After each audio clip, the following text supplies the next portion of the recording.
Officer, put the file down before you turn a bad decision into a federal crime. Marcus Reed's voice was quiet, almost calm enough to disappear beneath the hiss of the espresso machine, but every person inside Maple and Stone Coffee heard it. Officer Daniel Whitmore paused with one hand wrapped around the gray folder he had taken from Marcus's table. Morning sunlight poured through the front windows, catching the silver edge of Daniel's badge and the steam rising from an untouched cup of coffee. For half a second, no one moved. Then Daniel smiled. It was not the smile of a man reconsidering his actions. It was the smile of someone who believed the uniform had already settled the argument. A federal crime? He repeated, loud enough for the room to hear. You expect me to believe that? Marcus remained beside his chair, shoulders relaxed, hands visible, his dark navy coat still buttoned against the cold Virginia morning. He had entered the shop less than 30 minutes earlier, ordered plain coffee, and chosen a table near the back wall with a clear view of both exits. He had not raised his voice. He had not threatened anyone. He had not broken a single rule.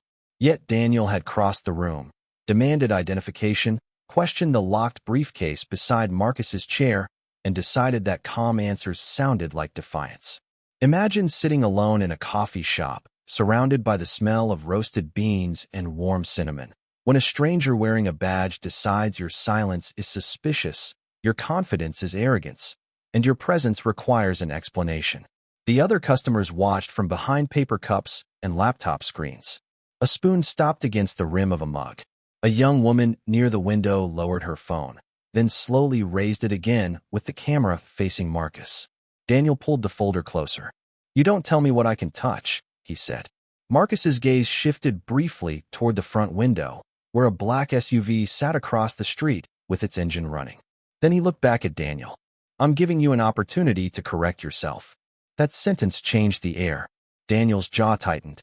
He stepped closer and reached toward the handcuffs on his belt, mistaking discipline for weakness and restraint for fear.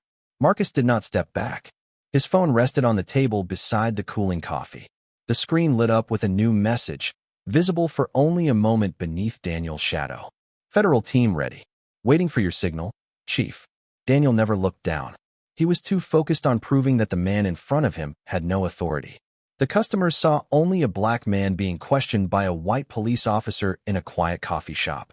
They could not see the investigators waiting outside, the sealed reports inside the gray folder, or the name Daniel Whitmore printed across 3 separate civil rights complaints. Daniel thought he had found a man he could intimidate. He had no idea he was standing before the man who had come to investigate him. Curtis Fletcher had not come to Colton looking for trouble. He had come because grief had a way of pulling people backward toward old roads, familiar smells, and places where the dead still seemed close enough to speak. His mother had grown up less than 6 miles outside town, in a white farmhouse surrounded by soybean fields and a line of pecan trees that bent toward the highway. She had left Colton at 19 with one suitcase, $40, and a promise that her children would never have to lower their eyes to survive. Curtis had heard that story his entire life. On the morning he entered Cornerstone Coffee, it was the first anniversary of her funeral. That was why he wore her old silver watch beneath the cuff of his leather jacket. That was why he had chosen the booth by the window. From there, he could see the courthouse clock tower rising above the rooftops, exactly as she had described it when he was a boy. She used to say that the clock never kept honest time. Curtis had laughed back then. He understood now. Time in towns like Colton did not move forward for everyone at the same speed. For some people, history stayed close. It sat beside them. It watched from across the room. Curtis opened his paperback, but he did not read.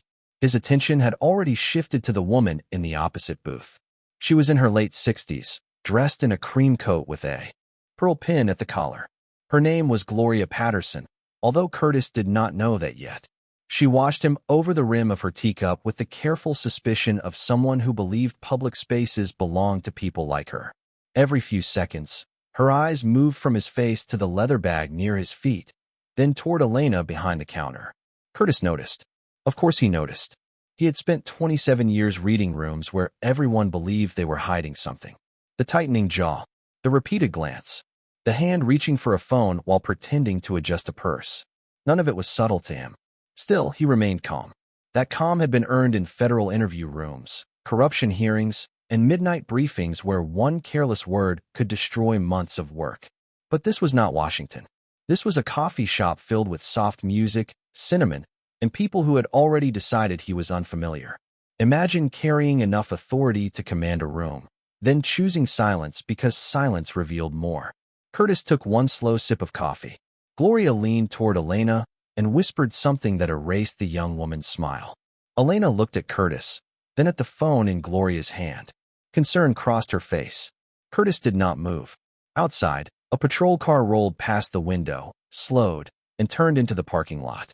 The blue lights were not flashing. They did not need to be. Gloria sat back with satisfaction, as though order had just arrived. Curtis closed his book and rested both hands on the table. His mother's silver watch ticked beneath his sleeve. 1 second, then another. The bell above the door rang. Heavy footsteps crossed the floor. And before the officer spoke a single word, Curtis knew this morning was no longer about coffee, memory, or grief. It was about a test, not of his power, of theirs.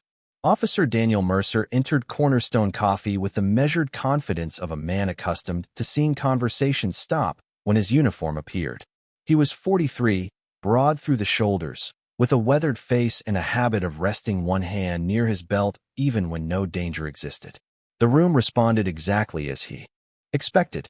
Cups paused halfway to mouths. Chairs shifted. Voices lowered. Gloria Patterson turned toward him with visible relief, while Elena remained behind the counter, her fingers pressed against the edge of the register. Curtis watched Mercer take in the room. First the worried white woman, then the nervous employee, then the black man sitting alone beside a leather bag. The officer did not ask who had called. He did not begin with what happened. His eyes settled on Curtis, and the conclusion came before the questions. "Sir, I need you to stand up." Curtis kept his hands visible on the table. "For what reason, officer?" The question was calm. Too calm for Mercer. In his experience, calm from someone he had already categorized felt like resistance. "We received a report about suspicious behavior." Gloria nodded quickly from her booth, lending the statement the weight of certainty. Curtis glanced toward her, then back at Mercer. "What behavior was reported?" Mercer stepped closer. The scent of rain and cold air followed him inside. "I will ask the questions." There it was. Not evidence. Not procedure. Control. Curtis had heard that tone in depositions from officers who believed authority meant never having to explain themselves. He had heard it in recordings that later became exhibits. Now it stood 3 feet from him in a small-town coffee shop. Elena finally spoke. "Officer Mercer, he has not caused any trouble." He ordered coffee and sat down. Gloria turned sharply. "You did not see how he was watching everyone." "I was reading," Curtis said. Gloria's lips tightened. "That is not what it looked like." A silence moved through the room, quiet but not empty. It carried choices. Every person there had one. Speak.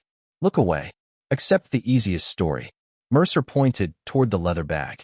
"What is inside?" Curtis looked at the bag, then at the officer. "Personal documents." "Open it." "Do you have a legal basis to search it?" The question changed the air. Mercer's jaw hardened. He was not used to hearing legal language from someone he expected to intimidate. Gloria gave a nervous laugh. "An innocent person would just cooperate." Curtis turned his eyes toward her. "An innocent person still has rights." The words were not loud, but they reached every corner of the room. Mercer moved another step closer. "Stand up and place your hands where I can see them." Curtis rose slowly, not because the order was justified, but because he understood how quickly a false story could grow around a black man who refused. He stood 6 feet tall, composed, his leather jacket open, his mother's silver watch catching the gray morning light. Mercer examined him with open suspicion. Identification. Curtis reached carefully toward his inside pocket. Mercer's hand shifted. Elena stopped breathing. Curtis paused. "I am reaching for my wallet." He removed it slowly and held out a driver's license. Mercer took it, reading the name twice. Curtis Fletcher. Washington, District of Columbia. The officer glanced at the expiration date, then at Curtis, clearly disappointed that nothing obvious was wrong. "What brings you to Colton?" "Family history." "Be more specific." Curtis felt something cold settle behind his ribs. Not fear. Recognition. His mother had warned him about men who asked questions only to confirm what they already believed. Outside, rain began tapping softly against the windows. Inside, Gloria watched with the satisfaction of someone who thought suspicion had become proof. Mercer held the license but did not return it. Then his radio crackled. A dispatcher's voice filled the room, announcing that the courthouse had requested immediate contact with a federal official expected in Colton that morning. Mercer barely listened. Curtis did. He looked at the courthouse clock through the window, then at the officer holding his identification. The meeting was scheduled for 9:30. The clock read 9:24. And for the first time that morning, Curtis allowed the smallest trace of disappointment to enter his voice. "Officer Mercer, you are making a mistake that cannot be undone by an apology." Mercer stared at Curtis as though the warning itself were an offense. "Is that supposed to impress me?" he asked. Curtis said nothing. He had learned years ago that arrogance often revealed more when it was not interrupted. The officer looked again at the Washington address, then slid the license into his shirt pocket instead of returning it. The gesture was small, almost casual, but everyone in the coffee shop noticed. Elena's expression tightened. Gloria looked pleased. Curtis remained still. "You are being detained until I understand why you are here," Mercer said. "On what reasonable grounds?" Curtis asked. Mercer's face changed. "Not much. Just enough." The question had touched the place where confidence ended and insecurity began. "You are unfamiliar to local residents. You have a bag you refuse to open. You are asking too many questions." A man seated near the pastry case lowered his eyes. An older couple turned toward the window. Silence had become participation. Curtis looked around the room and understood why his mother had left. It was not one terrible moment that drove people away. It was 1,000 smaller moments, each protected by someone pretending not to see. "Officer Mercer," Elena said carefully. "He has been respectful since he arrived." Mercer turned toward her. "Did you call us?" "No." The word landed harder than she expected. Mercer looked at Gloria. "I did," Gloria said, straightening her coat. "He made me uncomfortable." Curtis met her gaze. "Did I speak to you?" Gloria hesitated. "No, but you were watching people. I looked around a public room. There was something about the way you did it." The truth stood there in plain sight, but no one named it. Mercer did not ask Gloria to explain what she meant. He did not need to. Her discomfort fit the story he already wanted. His radio crackled again. This time the dispatcher repeated the message more clearly. "Unit 12, confirm whether you have located Curtis Fletcher. The federal representative is overdue at the courthouse. The county judge is requesting an immediate update." The room changed. Elena's eyes moved to Curtis. The man near the pastry case looked up. Gloria's confidence weakened for the first time. Mercer reached for his radio, but did not answer. He looked at Curtis's license inside his pocket, then at the courthouse tower beyond the rain-streaked window. "There could be another Curtis Fletcher," he said. It was not a conclusion. It was a defense. Curtis's voice remained level. "Call the courthouse." Mercer did not move. "Or return my identification and allow me to walk across the street." The officer glanced at the leather bag again. He was standing at the edge of truth, yet pride kept pulling him backward. "Open the bag first." Curtis studied him for a long moment. Inside that bag were sealed files, witness affidavits, and a federal review order concerning misconduct complaints from Colton residents. Several complaints named Daniel Mercer. Curtis had not expected to meet him before the hearing. He certainly had not expected the officer to provide a demonstration more powerful than any written testimony. "No," Curtis said. One word. "Calm. Final." Mercer's hand closed around the radio. "Then you are coming with me until this is resolved." Elena stepped out from behind the counter. Her face was pale, but her voice was steady. "Officer, the security cameras recorded everything." Mercer looked toward the small black camera above the entrance. For the first time, uncertainty entered his eyes. Curtis saw it. So did everyone else. The clock tower chimed 9:30 outside. At that exact moment, a dark sedan stopped beside the patrol car. Two people emerged beneath black umbrellas. One was County Judge Rebecca Sloan. The other wore a federal badge openly against his navy coat. They crossed the parking lot quickly. Mercer faced the door as the bell rang again. Judge Sloan stepped inside, found Curtis standing beside the booth, and released a breath of relief. Then she noticed Mercer holding his identification.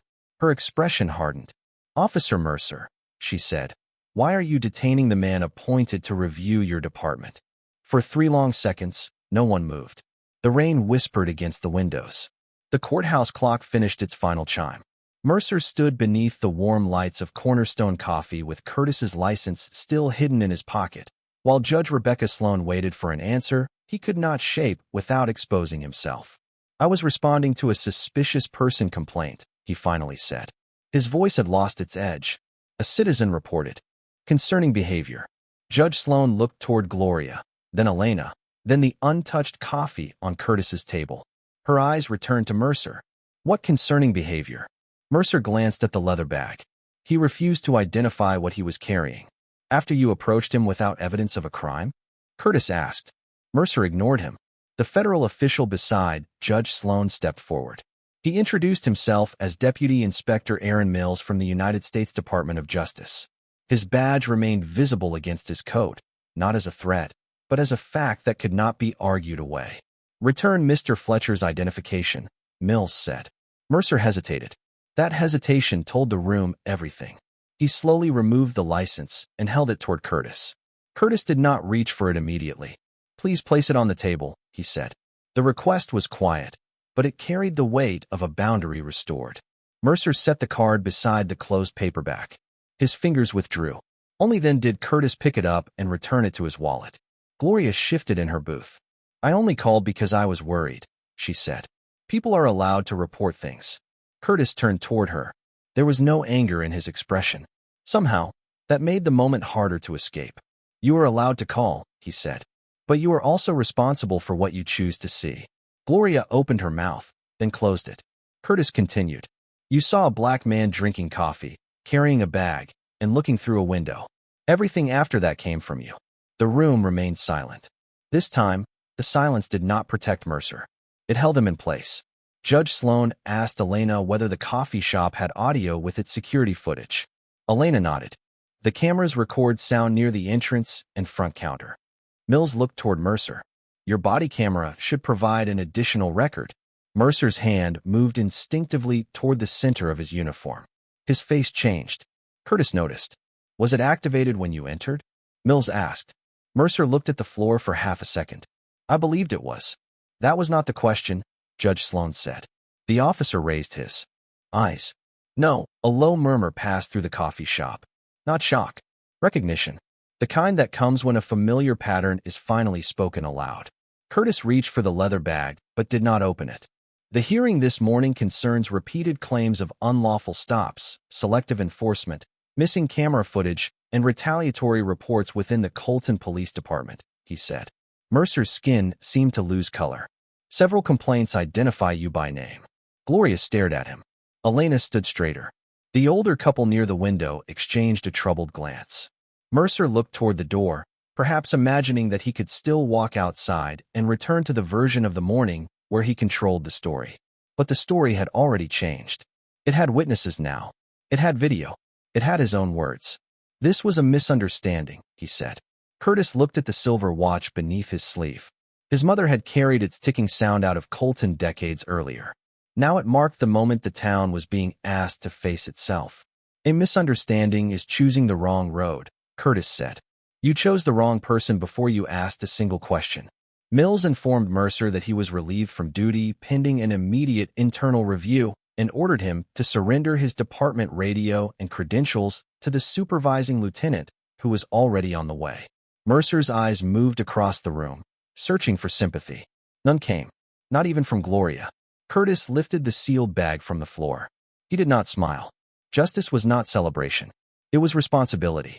As he turned toward the courthouse, Elena spoke softly behind him. "Mr. Fletcher, I am sorry I did not speak sooner." Curtis paused at the door. "Next time," he said, "do not wait for someone powerful to deserve your courage." The walk from Cornerstone Coffee to the courthouse took less than 2 minutes. Yet Curtis felt the distance stretch across decades. Rain darkened the sidewalk and gathered along the curb, carrying leaves toward the storm drains. Judge Sloan walked beside him beneath her umbrella, while Deputy Inspector Mills kept half a step behind, speaking quietly into his phone. Across the street, people entering the courthouse slowed when they recognized Mercer standing inside the coffee shop without his radio. News traveled quickly in Colton. Shame traveled faster. Curtis climbed the courthouse steps without looking back. Inside, the air smelled of old paper, floor polish, and damp wool coats. The security officer at the entrance straightened immediately when Judge Sloan approached. "Mr. Fletcher, we have been expecting you," he said. Curtis handed over his identification, watched it carefully, and waited until it was returned. The simple exchange lasted 5 seconds.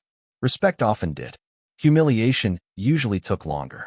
On the second floor, a conference room had been prepared for the federal review. 12 chairs surrounded a long oak table. Water pitchers stood beside sealed folders. Along one wall sat residents who had submitted complaints against the Colton Police Department. They were men and women of different ages, but the same guarded expression lived in their faces. They had come carrying stories that had been doubted, reduced, or buried. A black mechanic named Samuel Reed held a folder against his chest. A retired schoolteacher named Denise Carter sat beside her adult son, whose traffic citations had somehow multiplied after he questioned an officer. Near the window, a young Latino father stared at the floor while his wife held his hand. When Curtis entered, their conversation stopped. They expected another official, another polished voice, another promise. Curtis placed his leather bag on the table and removed his mother's silver watch. He set it beside the sealed files where everyone could see it. "My name is Curtis Fletcher," he began. "I was appointed to conduct an independent civil rights review of policing practices in this county." No one reacted. Titles had disappointed them before. Curtis understood. "This morning, before I reached this building, I was reported as suspicious while sitting in a coffee shop. An officer detained me without identifying a crime, kept my identification, demanded access to my private property, and failed to activate his body camera." Samuel Reed slowly raised his eyes. "Denise." Carter stopped twisting the tissue in her hands. Curtis continued. "The officer did not know who I was. That is precisely why what happened matters." The room became still, not the fearful silence from the coffee shop. This silence listened. Curtis opened the first sealed folder.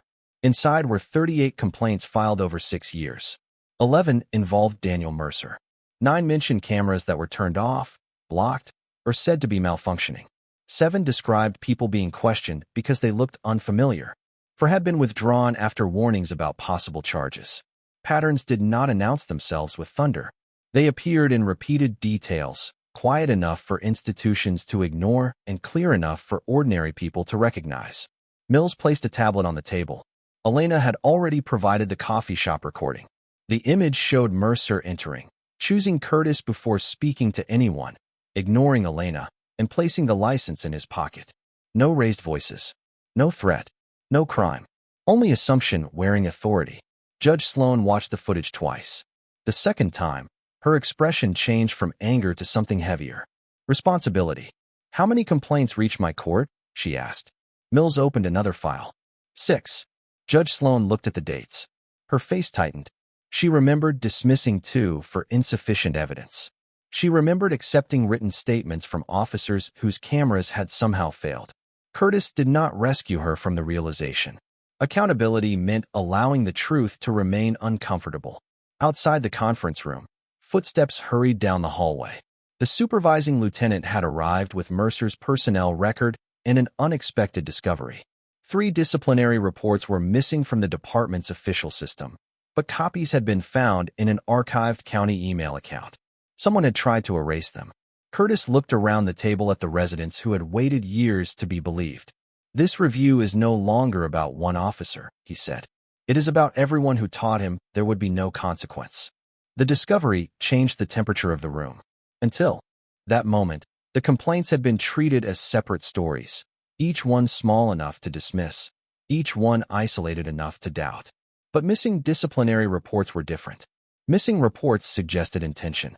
They suggested that someone inside the department had not merely ignored the truth, but had moved it out of sight. Lieutenant Harold Price stood near the doorway holding a thick manila envelope. He was 58, close to retirement, with tired eyes and a voice that sounded as though every sentence had to pass through regret before leaving his mouth. "The archived messages show the reports were sent to former Chief Nolan's office," he said. "They were acknowledged, then removed from the active personnel system within 48 hours. Judge Sloan looked at him. "Who had permission to do that?" Price hesitated. Curtis watched the hesitation settle over the table. There were moments when truth did not need to be dragged forward. It only needed enough silence to become unbearable. Chief Nolan, Price answered. The deputy chief. And me. Denise Carter released a slow breath.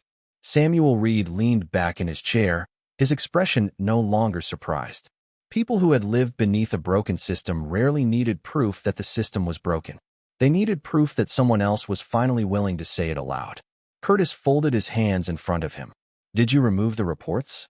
Price shook his head. No. Did you know they were removed? Another pause. Yes. The word landed softly. Its meaning did not.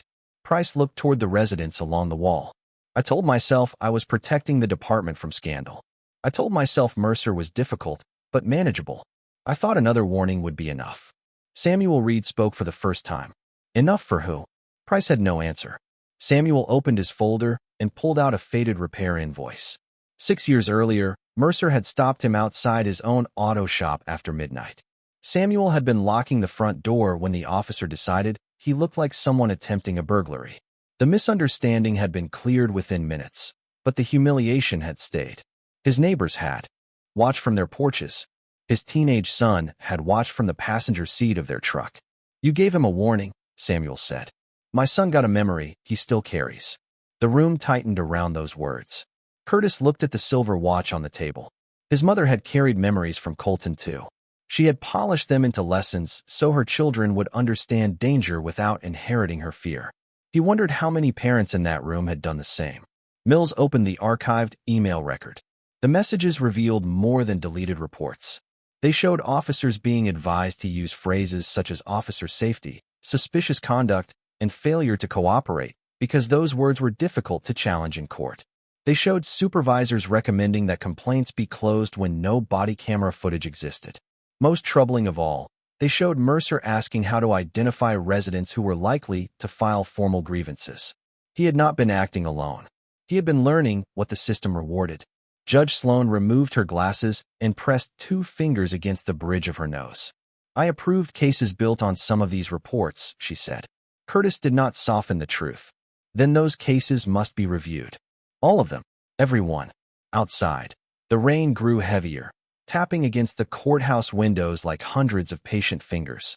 Mills received another message and placed his phone on the table. State investigators were already securing department records. No files could be destroyed. No computers could be reassigned. No officer connected to the complaints could alter a report. The machinery of accountability had finally begun moving, and it moved with a sound quieter than anger. Paper. Signatures. Locked doors. Witnesses speaking without being interrupted. Then the conference room door opened once more. Mercer stood in the hallway without his badge, accompanied by another lieutenant. His confidence from the coffee shop was gone, but something harder had replaced it. Resentment. His eyes found Curtis immediately. You set me up, he said. Curtis rose from his chair. The residents watched. Judge Sloan watched. Price looked down. No, Curtis answered. You were given a stranger, a public place, and a choice. What you did with them belonged entirely to you. Mercer's accusation hung in the doorway, thin and bitter. Curtis did not raise his voice. He did not need to. You were not tested by me, he said. You were revealed by your own decisions. The lieutenant beside Mercer shifted uneasily, but Mercer kept his eyes fixed on Curtis. You do not understand this town, he said. You came here for one morning and decided you know everything. Curtis glanced around the conference room. Samuel Reed. Denise Carter. The young father beside the window. Lieutenant Price, who had spent years mistaking silence for loyalty. Judge Sloan, now facing the cost of every report she had accepted too easily. You are right about one thing, Curtis said. I do not know everything. That is why I came to listen. He turned toward the residents. You did not. Mercer's face tightened. He looked toward Judge Sloan as though expecting the courthouse itself to defend him. I followed procedure. Mills opened the folder containing the archived messages. Procedure does not include removing disciplinary records, coaching language to avoid scrutiny, or disabling camera systems during civilian encounters. I did not remove those files. No, Curtis said. But you benefited from their disappearance. Mercer gave a humorless laugh. So now I am guilty because someone protected the department? Lieutenant Price finally lifted his head. No, Daniel. You are responsible because we protected you from consequences, and you treated that protection like permission. The room went quiet. Mercer stared at him. Betrayal crossed his expression, but Price did not look away. I should have stopped it after Samuel Reed filed his complaint, Price continued. I should have stopped it after Denise Carter's son. I should have stopped it every time your camera failed when your judgment was questioned. Mercer's shoulders lowered slightly, as if the uniform he no longer wore had been carrying more of his authority than he realized. Curtis watched the change without satisfaction. This was not revenge. Revenge wanted pain. Justice wanted truth documented carefully enough that denial could no longer survive. Mills explained that Mercer would be interviewed by state investigators and federal civil rights attorneys. His prior stops would be reviewed. Cases based solely on his unsupported statements could be reopened. The department's command staff would undergo an independent audit. Judge Sloan ordered court records preserved and promised that no resident would be required to pay filing fees to challenge a case connected to the investigation. Each sentence removed another hiding place. Mercer looked toward the people along the wall. For the first time, he seemed to see them not as complaints, numbers, or threats to his career, but as witnesses whose memories had outlasted his reports. His gaze stopped on Samuel. I thought you were breaking into the shop, he said. Samuel answered quietly. You thought that after I showed you the keys. Mercer looked away. Denise stood, holding the tissue she had twisted nearly apart. My son asked you why he was stopped, she said. You wrote that he became hostile. He was 19 years old. He was scared. Mercer swallowed. I made judgment calls. Curtis stepped closer, leaving several feet between them. A judgment call is not innocent when the same people keep paying for it. Rainwater traced uneven lines down the windows. Beyond the glass, residents were gathering outside the courthouse as word of the investigation spread. Some carried umbrellas. Others stood beneath the stone awning. No shouting. No celebration.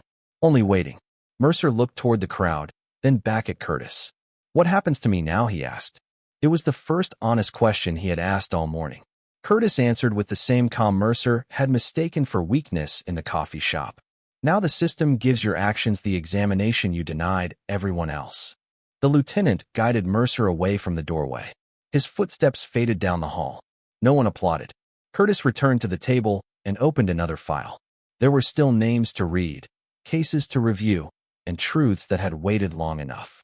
He placed his mother's watch back around his wrist. The hands continued, moving. This time, Colton would have to move with them. By late afternoon, the rain had stopped. Sunlight broke through the clouds and touched the courthouse windows with a pale gold glow, revealing dust that had always been there, but had gone unnoticed. Inside the conference room, the final complaint of the day had been read aloud. 38 files now rested open across the oak table. Each carried a name. Each carried a date. Each carried a moment when someone had asked to be believed and had been answered with silence. Curtis stood near the window while Mills reviewed the first emergency orders. Daniel Mercer had been placed on administrative suspension. Former Chief Nolan had been summoned for questioning. Lieutenant Price had agreed to provide a complete statement, including the names of every supervisor who had known about the missing reports. Judge Sloan had ordered an independent review of 72 cases connected to officers named in the complaints. The work would take months. Some damage could never be fully repaired, but the doors that had remained closed for years were finally open. Samuel Reed approached Curtis as the residents prepared to leave. My son is 25 now, he said. He moved to Atlanta. He does not come home much. Curtis nodded, understanding what Samuel did not say. A person could leave a town and still carry its judgment in the rearview mirror. Will you tell him what happened today? Curtis asked. Samuel looked toward the folders. I think I will tell him that somebody finally listened. Denise Carter joined them. Her eyes were tired, but something inside them had lifted. She asked whether her son's case would truly be reviewed. Curtis did not offer a promise wrapped in comfort. It will be examined honestly, he said. That is where justice must begin. She accepted the answer because it was real. Outside, nearly 100 people waited beneath the courthouse steps. Word had spread through neighborhood groups, church messages, and local radio. No one knew exactly what the investigation would uncover, but they knew the old certainty had been disturbed. The department could no longer hide behind missing footage and carefully chosen language. The town could no longer claim it had never been told. When Curtis stepped outside, the crowd grew quiet.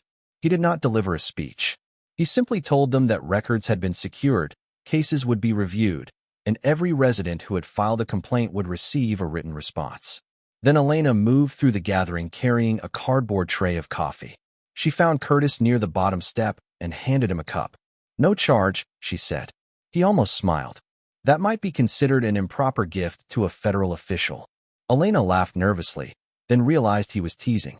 The sound was small, but it softened the afternoon. Gloria Patterson stood several yards away beneath the courthouse awning. She had come without her cream coat, holding her purse tightly against her side. For a moment, she seemed ready to leave. Instead, she crossed the wet pavement toward Curtis. "I owe you an apology," she said. Her voice trembled. "I saw what I expected to see." Curtis studied her face. Shame was present, but shame alone changed nothing. "What will you see next time?" he asked. Gloria looked towards Samuel, Denise, and the families gathered around them. "A person before a suspicion," she said. Curtis nodded once. Forgiveness was not forgetting. It was giving accountability somewhere to go. As evening settled over Colton, he walked alone toward the white farmhouse outside town. The pecan trees still leaned toward the highway, just as his mother had described. He stood at the rusted gate and listened to her silver watch ticking against his wrist. She had left believing the town would never change. Curtis looked back at the courthouse tower glowing above the rooftops. The clock was still 3 minutes slow, but for the first time in generations, the people beneath it had stopped pretending that time was moving fairly. Mercer had worn authority as protection from the truth. Curtis carried the truth until authority had nowhere left to hide.